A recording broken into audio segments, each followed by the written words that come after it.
There's people that, do in total over 100K of gift card buying and reselling a month. And that's where you get into that territory and you're getting closer to being at risk of bank shutdowns.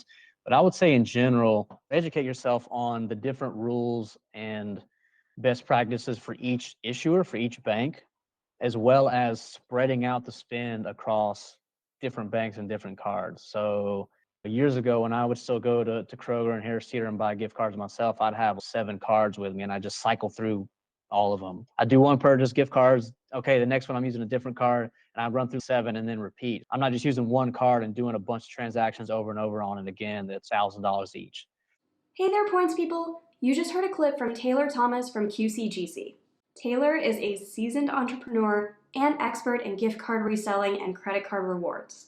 He has been reselling gift cards since 2019 and founded his company QCGC in 2020, where you can earn points for buying and selling gift cards. In this episode, Taylor and I discuss his journey into gift card reselling and how it has leveled up his points and miles game. We talk through when you may want to make it part of your plan to earn points, and the risks involved, and advice if you are interested in starting out. If you're thinking of getting into gift card reselling, this may be the perfect time for a new credit card. Consider the Chase Ink Business Cash Card, which can get you 5x points when purchasing gift cards from office supply stores like Staples or Office Depot. Remember, if you decide to apply for the Chase Ink Business Cash or any other card, never apply directly through Google. Always use a friend or creator's referral link. And if you're interested in supporting this show when you apply for your next card, check out geobreezetravel.com/cards. And if you're not sure what card is right for you, I offer free credit card consultations at geobreezetravel.com/consultations. And we have links to the Chase Ink Business Cash Card and a free consultation form for you in the show notes as well. And now, on with the show.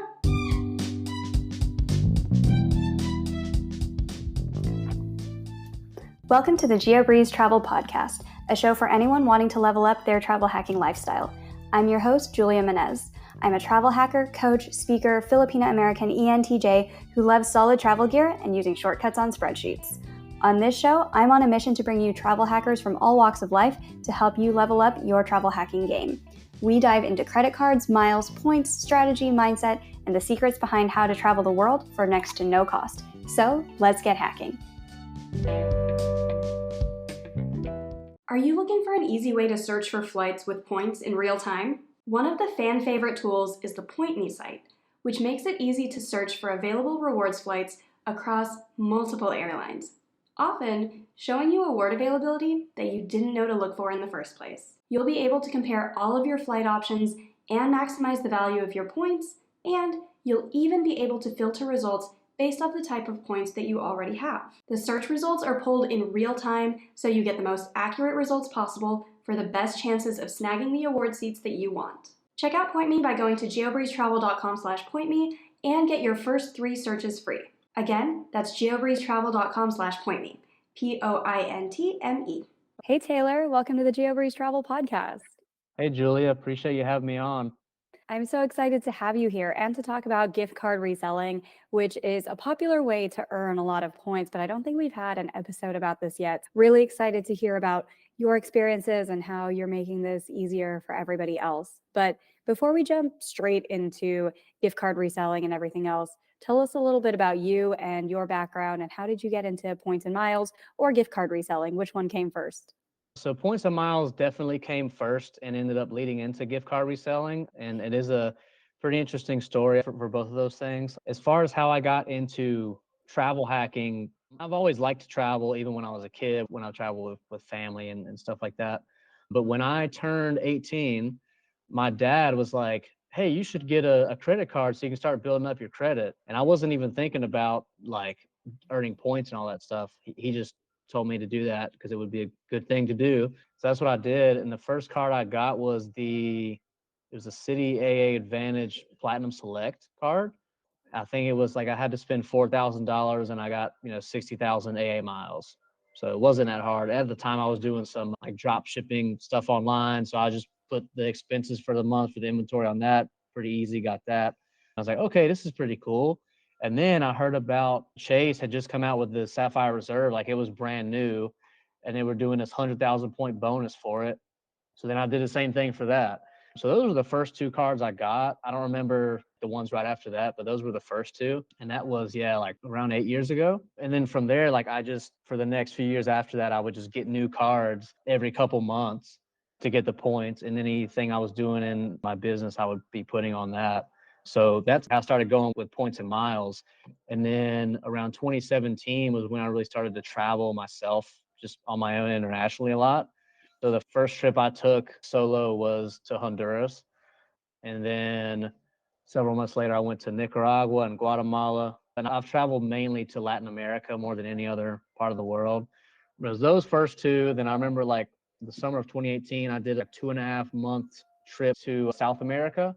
So it was Argentina, Peru, and Ecuador, like all just back to back. And I'd been learning Spanish for a few years before this. So at that point, that trip like basically got me over the hump of becoming like actually fluent in Spanish, which is really cool. I started traveling a lot, so I ended up having to get more points and more miles to continue to travel. And I remember like at the very end of 2018, I stumbled on some stuff on Facebook, like on some Facebook groups talking about manufacturer spending. And that's the first time I heard about what that even was. Like I didn't know what it was before. And I was reading all these acronyms I'd never heard of. So I'm like, what is a VGC and an MYS and a CSR and all this stuff, right? So slowly but surely, I made my way into that. I started doing some Visa gift cards and money orders and things like that, and some buying group activity as well. And then throughout, like pretty much the entirety of 2019, I was reselling gift cards, right? So for anyone who's not already familiar with that, there would be, promotions on gift cards at different grocery stores or on different online retailers like PayPal Digital Gifts, etc. I was in Charlotte, so we had Harris Teeter, which is owned by Kroger. Whenever there'd be discounts on gift cards at any of those places that I knew I could buy and resell to a confirmed buyer or broker at a certain rate and get paid back and basically get reimbursed, I would do that, and then I keep all my points. So I started doing that pretty regularly to earn more points so I could travel more. And then it's at a certain point around April of 2020, I decided to actually take that and then convert it into a business of my own versus me just doing it as a hobby, which I've been doing for a year and a half at that point. So I created my own, initially it was just a WhatsApp group, and started adding people to it that I knew for them to sell me gift cards. And I started to also find my own like end buyers, my own customers to sell the cards to myself. So then for the rest of that year, for the rest of 2020, I was not only buying gift cards with my own credit cards to earn points and reselling them, but also buying cards from other people and being able to resell them to a customer of mine for a slight profit and keeping that slight margin, but just doing a lot of volume to make it worth it. And then at a certain point, I just started to do that full time. So now I'm at this point 3.5 years into it, and this is my full-time thing now. There is a lot to unpack with kind of that journey. If somebody is just getting started with like, oh, I don't know about gift card reselling, like how do you know somebody's going to buy the gift card? How do you not end up just buying a whole bunch of gift cards and then they sit there and you never use them? What about if they expire? I'm sure that you faced all of these questions when you were first starting out, and you get these questions all the time from people who are looking to get started. How do you answer all of the FAQs about gift card reselling? There's definitely a lot of potential FAQs that are out there. The main thing is to sell gift cards to a company, website, group, whatever, that's reputable and that you know that there's a guaranteed sale there at a set price versus you buying them and listing them on like raise.com yourself to see, if they're going to sell or not, because basically you're just listing them on consignment on a website like that. And if you're just listing like a few gift cards and you're not doing massive volume, like you wouldn't get very good commission rates from them. You want to make sure that you find a gift card buying group, essentially. They'll buy the cards from you at a set rate, and it gives you all the details you need to actually do that and succeed with it. Typically, because you mentioned if the gift cards expire, typically for the most part, like most third-party gift cards, at least the ways in which they're sourced with manufactured spending and buying them from some of these promotions, typically they don't expire. But again, if you have a confirmed buyer that you're going to sell them to, typically they won't take cards that expire anyway. So there are rare cases where there'll be promotions where it's like you buy a $50 Adidas card and you get a $15 extra card, but that expires in 3 months or something like that. But typically some of these groups won't even take those. But yeah, I would say Yeah, find a reputable company to sell to and to do business with. Ask other people about their experiences and opinions on not only just the whole concept of doing that, but also different companies you can do business with. How do people even start finding somebody who's willing to buy these gift cards? Like, why would somebody online be like, Sure. hey, if you have $100 gift card, like, I'll buy it from Mhm. you?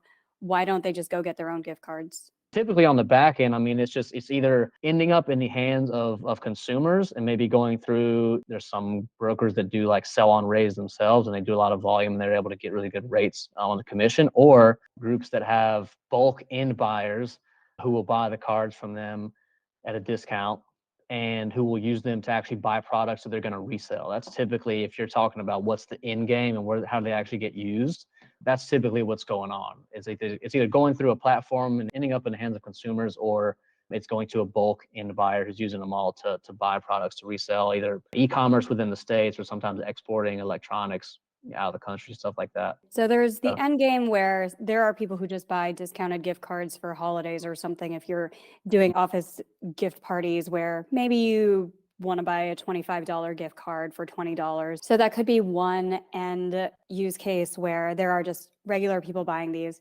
For the people who you mentioned are buying them in bulk to then use just for purchasing actual things at Best Buy or Dell or something, why don't they just use their credit cards and earn points that way? if they use a credit card, they're just going to be buying the items at face value or whatever the price is when they're on a promotion. They're going to get 1 to 2% cash back or whatever it is on their credit card. But if they're using discounted gift cards, that just allows them to get an even better margin because they're essentially getting an extra 5+% off of the products that they're buying. And but again, what this comes back to, like I mentioned, the whole crowdsourcing aspect of it is when the promotions go on, and I won't go too much in depth into that like right now, but typically there's those velocity limits on how much a single person could go in and buy at a time. You could just go in and buy $100,000 of gift cards if they're on sale. So typically it's coming down to crowdsourcing, and if the limit is $1,000 per person at a time, maybe you have 20 people that do that and they each get 5K over multiple visits, and that helps you actually get the quantity that's necessary that some of these end buyers are looking for, basically. Okay, so if I'm an end buyer and I want to buy a $1,000 TV from Best Buy, I could just buy $1,000 worth of gift cards from you for $900. So then, as an end user, even if I'm not doing like all the buyer groups or everything, it's still like I got $100 off on that TV. That's another like end use case. That's correct. Yeah, as a consumer, you could do that also. Okay, so that's the end goal where somebody is eventually just buying these gift cards to actually use in store. How about the starting point where you're mentioning people can get these discounted gift cards and then sell it for a little margin, sell it for a little margin, sell it for a little margin, buy a thing from the store? How do you get a gift card that's so cheap it's worth reselling multiple times to get that end product? How does that work? Typically, the margins on this are pretty tight, both really for everyone involved, for whoever's supplying it, for whoever's being a broker and buying it to resell, and whoever's actually buying it to use on products to resell. And a lot of times, if it ends up being sold like through multiple people or multiple companies, you get to a point where, yeah, the discount isn't good enough for whoever the end user is and use it to purchase products to resell. So there's many times where there's not like several different levels of the supply chain. It's just there's an individual buying cards from promotions looking to earn points. Then there's the broker who's in the middle. And then there's ultimately like they're selling directly to the person or the company that's going to use the cards to buy products to resell. Because otherwise, yeah, it doesn't make sense, right? They like whoever's using the cards on products has to get a good enough discount. The broker has to make money. And of course, the supplier the rate has to work for them to get their points and all that stuff. So if I'm somebody who wants to sell gift cards to a broker, and let's say you're out there saying, hey, if you have $100 Kroger gift card, I'll buy it from you for $95. Where am I going to get a $100 Kroger gift card for less than $95 in order to recoup my cost? Sure. Yeah. So one of the important factors of all this is you need to be buying cards when there's actually promotions going on. So you wouldn't just buy cards at face value to sell at less than face value unless there's some crazy deal, unless you have I don't know, unless you have a really good multiplier in your car, if you're able to get 5x somewhere and sell a car at higher than that. But typically you're waiting on promotions, and a really good website to actually see all the gift card promotions that just go on a day-to-day basis, even if you wanted to buy some as a consumer to use on personal stuff, would be, it's called gcgalore.com. So it's basically stands for gift card galore. And they post deals every day. Any gift card deals that go on, pretty much they post them. They post an article for each one that gives you all the relevant info, where you can buy it at, the different brands and denominations that are available. And also they typically have, a paragraph or two about just explaining some of the details of how it works. Yeah, they're pretty popular around the holidays with these types of promotions. Like I know Cheesecake Factory has a lot where if you go into Cheesecake Factory and spend $100, you get a $20 gift card for your next Cheesecake Factory deal. So that's just like a free $20 that you get through Cheesecake Factory that you could sell to a broker like yourself, even if you're only paying $10 or $15 for a $20 Cheesecake Factory gift card. That didn't really cost me anything because if I was going to go to Cheesecake Factory anyway, that's just a free promotion. So that's another way that a lot of people can source these types of gift cards for reselling. Yeah, and another example is like I've seen PayPal Digital Goods will have Carter's $50 gift cards for $40, or My Gift Cards Plus will have Adidas $250 gift cards at 15% off. So those are really good, whether you're going to resell them and try to do some manufacturer spending and generate more points and maybe a little bit of profit, or if you're just going to use it on personal use. But yeah, you're right. During the holidays, as we get closer to the end of the year and in these last 2 months, there are definitely a lot more promotions that go on, and a lot more that even make sense just for personal purchasing, in addition to if you were trying to resell some of them. Do brokers like yourself just do one-off? Like if I happen to go to Cheesecake Factory once from that one example, and then I have a $20 gift card I'm not going to use, is it possible to just sell one-off gift cards, or do you have to be doing a pretty good amount of volume for any of the gift card reselling to make any sense? That's something that varies between different brokers. I know for myself, typically we do, but it has to be like a brand that we're actually looking for, and typically that we post a promotion for. So like we don't post all the promotions that come out because we might not have demand for all the brands that are on sale from different places, and it depends on the rate. Like most of the promotions that happen, we don't post because the rates probably don't work for us. But yeah, if it's something that we're posting about and we're like there's something actively going on and we're taking the same gift card from a bunch of different people, members within the group, and typically we don't have like high minimums for how much the minimum amount that you could submit. Typically it's just whatever the denomination is that we're accepting. So if it's $50 cards for Cheesecake Factory or whatever brand it is, you could submit one of those and you'd be fine. There wouldn't be a minimum that's above that. What are the brands that are most in demand for brokers where you're like, give me all of the gift cards you can source from whatever store? What stores work best?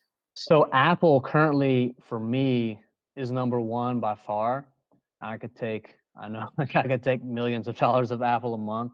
The issue with Apple is typically on the supply side. There's just not enough supply to meet the demand. And there's also, in certain cases, fraud with Apple cards, or cards that are compromised when people are buying them in physical retailers, mainly Target, but also some with Kroger.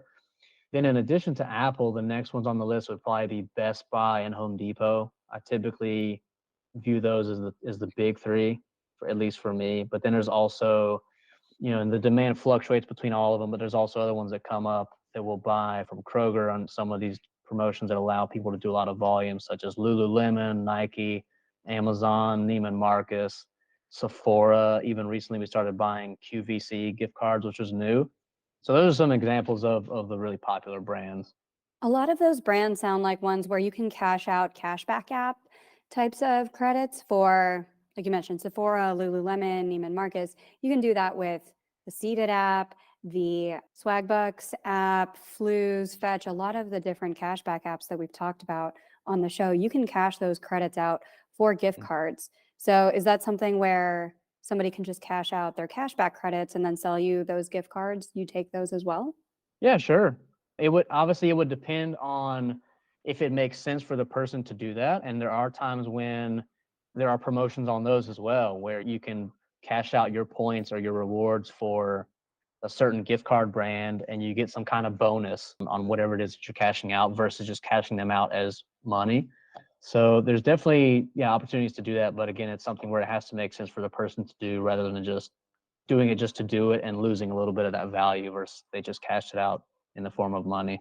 Yeah, like with Swag Bucks, once a month, you can get a $25 gift card for, I think, like a 12% discount or something, where it only costs you 2,200 points. So that could be a Mhm. way to sell you guys a $25 gift card for a brand that you're looking for. If you're somebody who wants to do that play from just like a regular person side, how do you know what gift cards are in demand? Do you guys just have like a storefront board where instead of like, here's what's for sale, here's what we're buying, please source us these gift cards? Or before you go out and source these gift cards, how do you know that you actually have any hope of getting them resold to a broker? With us specifically, like I mentioned, we typically will only take cards from promotions that we're actually posting, but we are in the process of updating a lot of things with our setup and with our website and with the whole user experience. So we might at some point have something where it's just basically a list of all the different gift card brands that we could take and rates for all of them. Whereas, so that even if there's not a promotion going on, you could sell us different brands at certain rates if you wanted to. But yeah, currently it's just whatever deals we post that we're actually actively looking for, that's what we'll take. But we have had people, sometimes they'll just send us a message and say, hey, I've got these gift cards, can you take them? And if it's something that we're interested in, then we might. What kind of deals are you currently looking for right now? Like if somebody has $100 to a particular store, what's the buying rate that you would give somebody for a $100 gift card? That varies a lot, primarily by the brand itself. I know, just to give you one example, and it's currently going on as well, there's an Amex offer for Walmart where you can spend $100 in Walmart and get 25% back. And we are buying Walmart $100 gift cards from that offer at 91.5%. So that's basically 16.5% profit margin if somebody wanted to do that. Now, Walmart sells everything and a lot of people shop there. So you could also just use it for yourself and you're basically getting that entire 25% back. But that is one example of a current ongoing deal. For that example, if somebody had a $100 Walmart gift card just sitting around, they could spend it at Walmart, get 25% back, or they could just sell you the $100 Walmart gift card for about $91.50. And if you're not going to spend the Walmart gift card anyway, that could be a way to just be like, I'll just take the $91.50. Or if you have a whole bunch of cash back and an app where you're like, I could just cash this out for a $100 Walmart gift card. It's just cash back that's sitting in an app that I can't use as actual money. One way to liquidate that would be to cash it out as a Walmart gift card, sell it to you for $91.50, where if $91 in the bank is worth more to you than $100 at Walmart, that is another way that the economics of this could work as well. Yeah, and there's also other Amex offers that are, like I said, Walmart sells everything and tons of people shop there, but there's other ones for Tory Burch, Lululemon. I'm looking at a Lululemon Amex offer right now where you spend $100 and you get $20 back. So you're getting 20% off. We're buying those at 88% of face value. So you're making 8% there. There's similar ones with Tory Burch that typically happen twice a year where you can make around 7%. It's just not traditionally very scalable. But those are stores where, unlike Walmart, you might not already be buying stuff regularly from Lululemon or Tory Burch. Now you might be, but Walmart's typically easier to just do personal spend. But those are some other good examples of ways to take advantage of some of those deals and actually make a pretty good profit on them in addition to your points. Okay, so 20% back. Let's say that you spend $100 at Tory Burch and then Amex is going to credit back about $20 to Mhm. your statement. Can you just use your Amex Platinum to buy gift cards with that? Where you buy a $100 gift card at Tory Burch and then you get a $20 statement back? Or I hear Amex, Yes. you can do that. I hear Amex gets mad when you do gift card nonsense like this. So there's some nuances with Amex, right? And you always have to be careful because they can always change what their attitude is to certain types of activity at any moment, right? It could be, okay, for now, like they're totally okay with you doing a certain activity and maybe they change that in the future. So far, like for the longest time, it's basically the rule of thumb has been don't buy gift cards on an Amex card that you're working on a sign up bonus for. However, again, up to this point, it's been primarily after you've hit that sign up bonus, they typically haven't cared a whole lot. Depending on how much volume you do, that's also going to affect how much they care. But with these Amex offers in particular, it's interesting because the offer itself will typically say that gift cards are excluded. And if you were to buy e-gift cards online, since through many websites they're processed through like CashStar, they're processed through a different platform, it won't trigger the offer. But if you buy physical gift cards and get them shipped to your house, or you go into the store physically and buy the gift cards there, it will trigger the offer. And people do this all the time. Yeah, I hear that going in So, store works a lot better because you just can't commit as much fraud in person. So a lot of the gift card tricks do tend to slide in person. So let's say that mhm. there's a Tory Burch physical store near you where you say, hey, I'd like to use my Amex Platinum offer. I'm going to buy a $100 Tory Burch gift card. You're going to get $20 credited back to the statement. And then with that $100 gift card, you could sell it to you guys for, let's say, $90 for a $100 gift card. Technically, you only spent $80 because you spent $100, you got $20 rebated back through your statement credit, and then you sold it for $90 somewhere else. It's like profiting $10 there. That is a whole bunch of girl math that you have to do each time you do one of these gift card deals. But I kind of see how somebody can use those Amex offers and then go in store, get the rebate, sell it to you where it looks like you sold $100 for only $90, but there is the rebate math that kind of works into there as well. That math gets complicated really fast. How do people track this? You're right. It can get complicated pretty fast. I feel like to an extent, it's something that might just have to be a skill that each person has to develop and get really good with mentally working through all this math in their head. So like with the Tory Burch examples in particular, like I said, typically it's you spend $300 and you get 60 back. So it's still a 20% discount. And you might sell it 87% of face value, but you end up making like $21. But I think it's just a skill that you have to develop. Now, in addition to that, we try to do the best job that we can when we actually post the deals to walk everybody through how all of it works and to give detailed and easy to understand explanations of how each of the deals operate.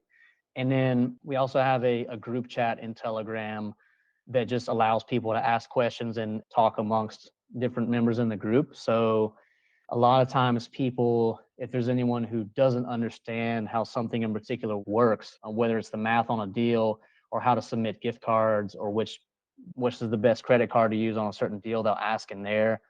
Either myself or another one of our admins, or a lot of times other members in the group will actually respond and help people understand how different things work. And I think one good tip might be if you're starting out, just buy the gift cards where there are deals. Don't speculatively go out and buy a whole bunch of gift cards and be like, I can liquidate these. I can find somebody to sell them to. Just buy the stuff that's in demand first. Get an understanding of how the mechanics work, how to submit your gift card information, and then scale up from there. I know a lot of people who every time they hear about a new trick, they're like, we're going to go from 0 to 100. And then suddenly you've got many shoe boxes filled with many thousands of dollars of gift cards and a very angry player too that you're trying to explain this complicated math to. Don't be one of those people. Start small, understand the mechanics, and then scale up from there.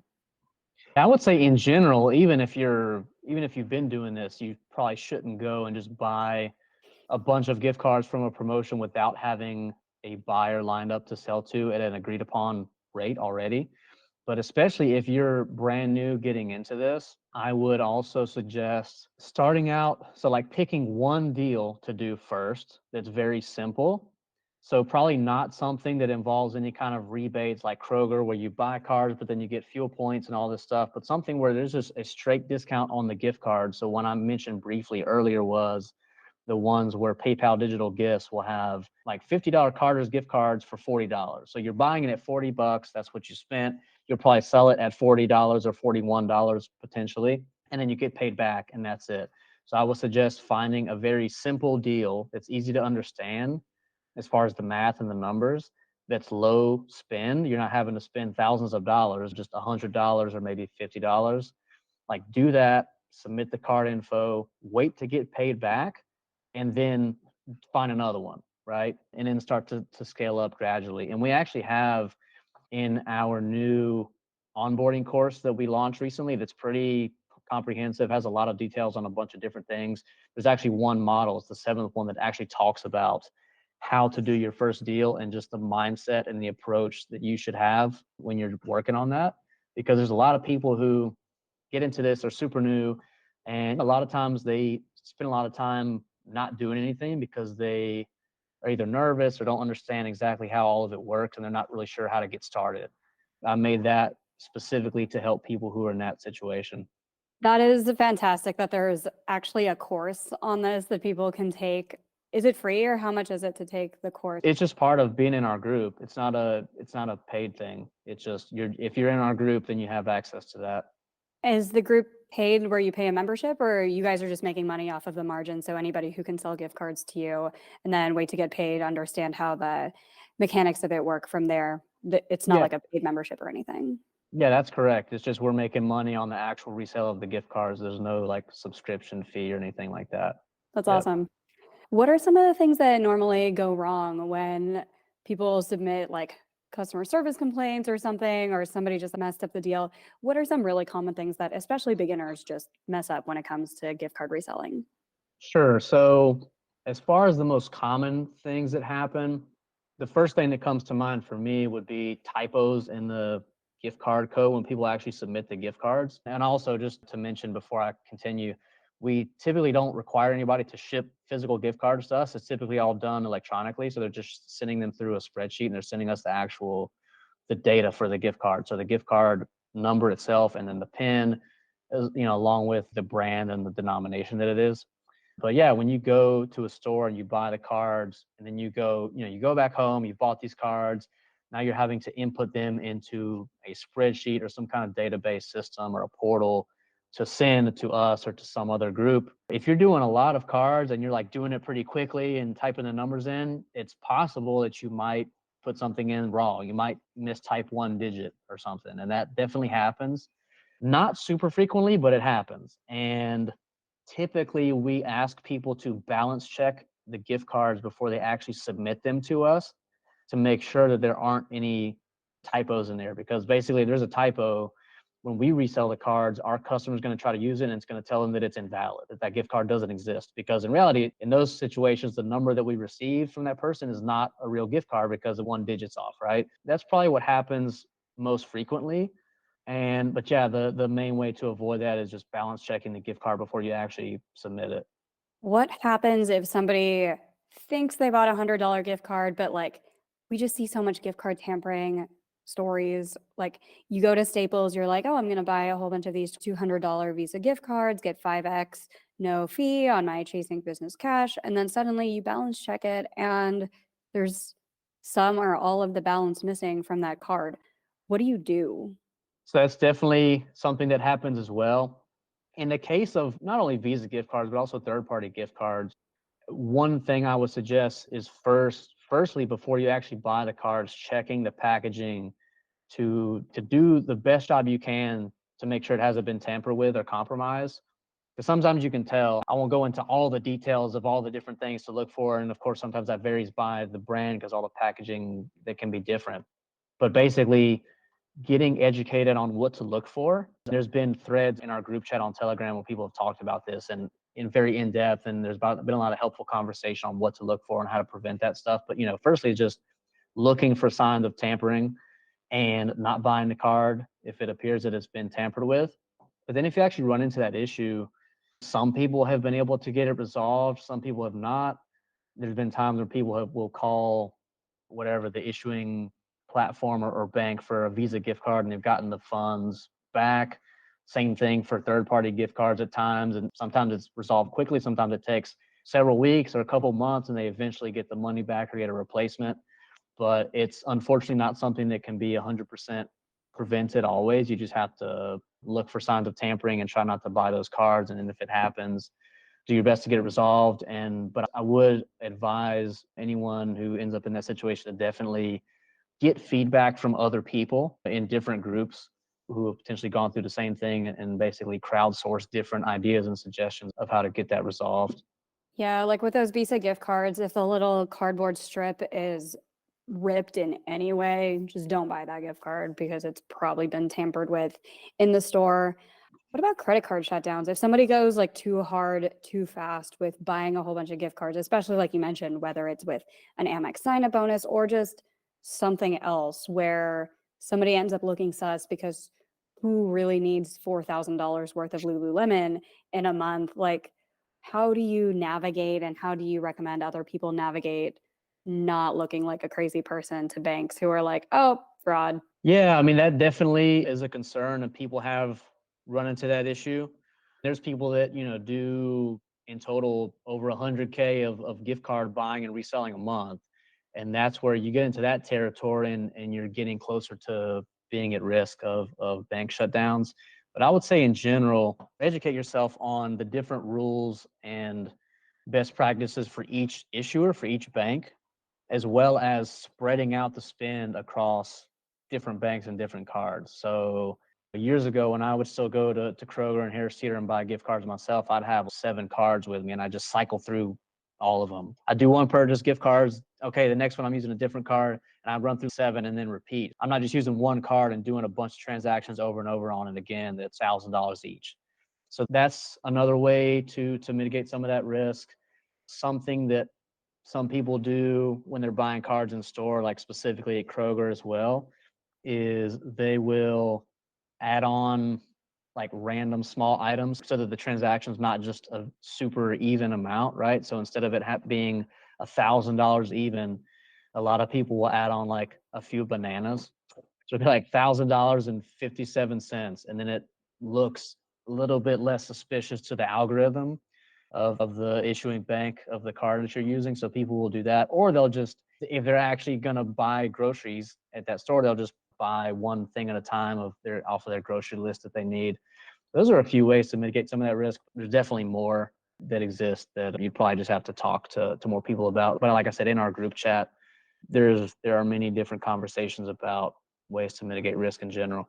Yeah, I hear that if you hand over the banana first and have that be the first thing that shows up on your receipt, that tends to help a little bit more versus, oh, the first 10 things on your receipts are like each $100 gift card. That looks a little bit sus. But if you actually do your grocery shopping and then tack on your gift cards at the end, it looks a lot less suspicious.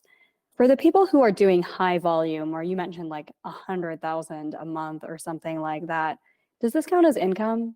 Are you going to get taxed on this? Or the So margin's so that's small that it doesn't matter? Yeah, so that's always a tricky subject, and people sometimes, I feel like, try to avoid talking about it. They don't want to give like official tax advice, and obviously I'm not a CPA or anything like that. But at the very least, what I've been told is that what you should do is, at the very least, report your expenses on the gift cards themselves and the money that you get paid back as sales and cost of goods sold. And my personal opinion is that you should, so you don't have all this money that's flowing around that you're not reporting to the IRS. Typically, what people will debate on is whether you should actually report the points and cash back that you're getting as profit or not, because they'll say that's a rebate, we don't have to report that. And I think that's something that each person needs to decide for themselves. However, if you're doing a lot of volume and you want to avoid issues with the IRS being like, hey, there's all these credit card transactions, all this money coming into your bank from this company, like what's going on? If you didn't report it, it probably would be smart to report all that, and then you can decide, yeah, if you want to actually report those points and cash back as profit or not. And I know there's even a debate between if it's cash back versus points versus miles with an airline, different ways of viewing that. Those are my initial thoughts on it. And I would think that if you are reporting it as like high income, but also high cost of goods sold, the margin on this is going to be so small anyway. Like you mentioned, it's not going to be that much taxable income. It's going to be a lot of paperwork. It's going to be a lot of headache if you're doing that much volume. But if you do want to stay legit, you could just be like, hey, IRS, we have high cash flows and low profit. And they're like, oh, yeah, that happens to a lot of businesses that we see all the time. You could at least report that if you are doing pretty high volume anyway. And then that at least is like one less thing you have to worry about where you're like, it's not drug smuggling, I promise. See, we buy and resell gift cards. It's a legitimate thing. Yeah, and honestly, at the end of the day, there's typically not a whole lot of like front end profit. Most of the profit comes from the points themselves. So you're probably going to be around break even anyway. And again, like I mentioned, on some deals, there might be even a slight loss on the front end that you're making up and you're surpassing with your credit card rewards, but you might be selling it like 1% below cost, but you're getting 4x on your points on your card or whatever it is. So you might even have at the end of the year a slight loss on all that volume if you're not including the points and rewards that you're getting. But yeah, like I said, it's probably going to average out around break even most of the time. So you wouldn't really have to worry about there being a lot of taxable profit aside from the rewards that you get on your cards. For people who are contemplating taking a deal where there is a little bit of a loss, where it literally is just, hey, here's $100 gift card. There's no offer. We need you to buy it at $100. We will give you $95 for it. Do you recommend that people take those deals? Is it worth it with the points and how much you're going to get out of the points? Or is it just easier math to be like, take deals where you know you're going to get at least break even, possibly a profit? Don't worry about anything where there's a loss because then it complicates math more. Or how do you think about that? When I talk about doing deals at a loss, I'm still referring to deals where there's actually a promotion going on and where the loss is very marginal, right? So I'm not necessarily referring to something where you're losing like 5%. It'd be something where you're probably losing like maybe 1% or 0.5%, something like that, but you're still getting, like I mentioned, 3%, 4% on your credit card. And so that's, more than surpassing what that slight loss is.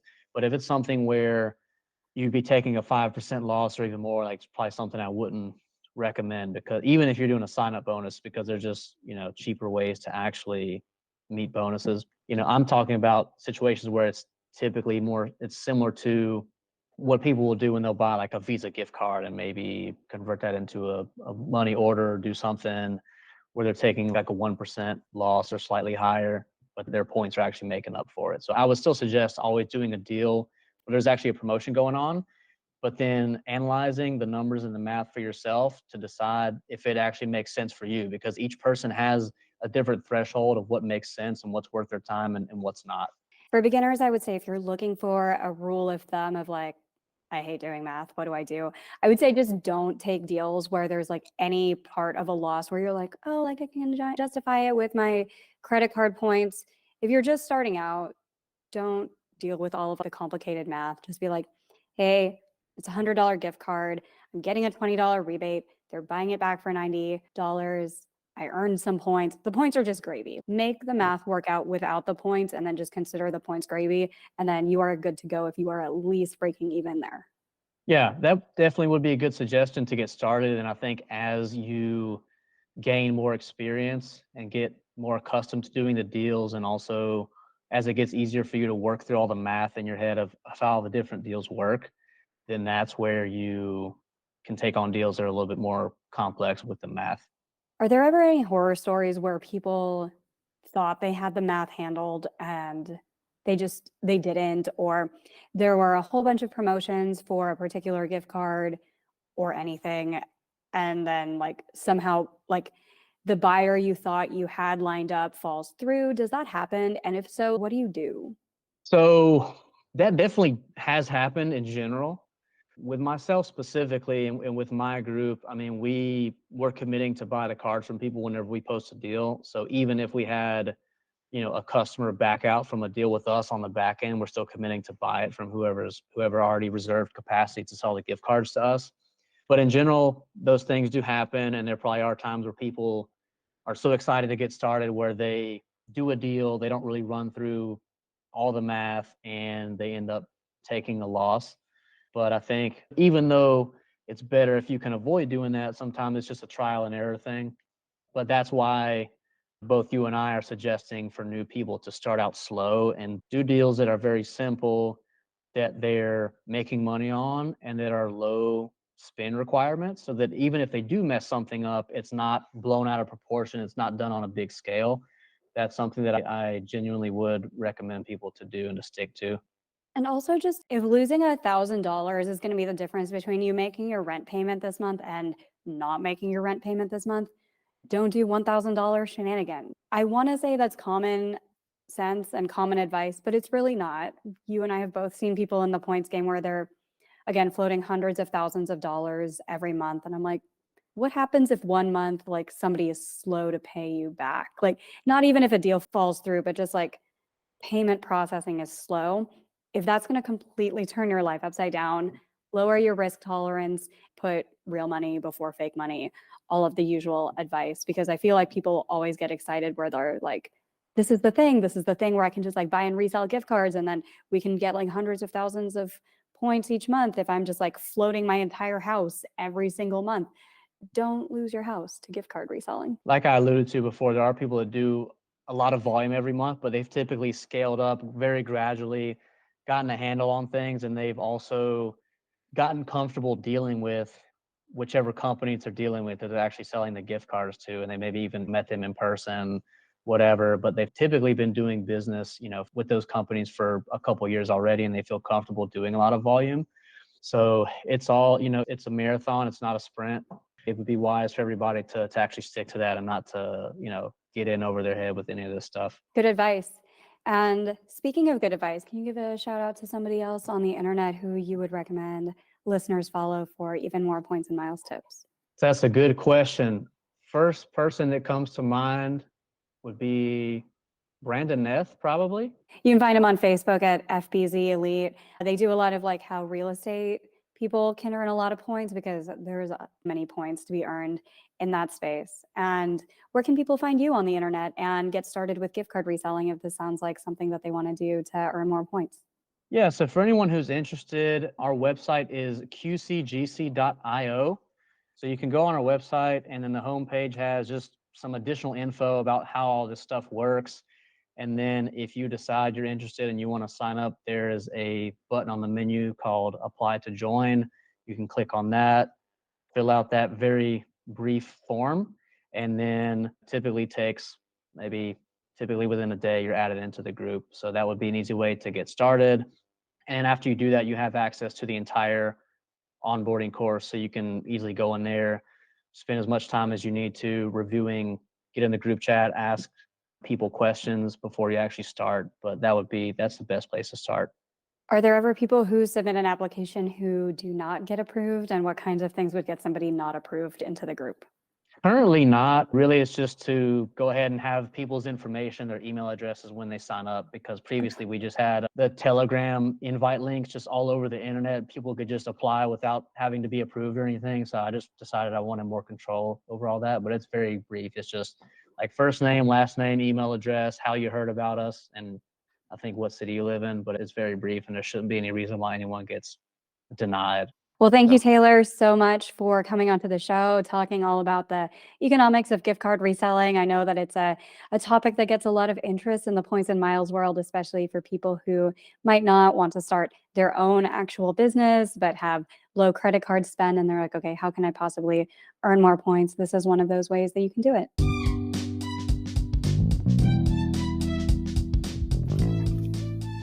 Thank you so much for listening to today's episode of the GeoBreeze Travel Podcast. If any of the cards mentioned in today's episode piqued your interest, please check out the links in the show notes for more information on any of the cards. Also, if you apply for a card using the links on that page, I may receive a commission too, so please and thank you. P.S. I hear the links work better in Internet Explorer or Safari, and sometimes the credit card applications tend to glitch out in Chrome. Additionally, it would mean the world to me if you could subscribe to this podcast, leave a 5-star review, and share it with a friend. And if you would like to make even more travel hacking friends, please sign up for the Patreon to access our monthly masterclass hangouts. We dive deep into a particular points program each month, and you'll get to ask all of your travel hacking questions and enjoy being around other people who enjoy points and miles just as much as you and I do. If you would like an invite to the next one, head over to geobreezetravel.com/hangouts to sign up to be on the invite list. Take care and happy travels!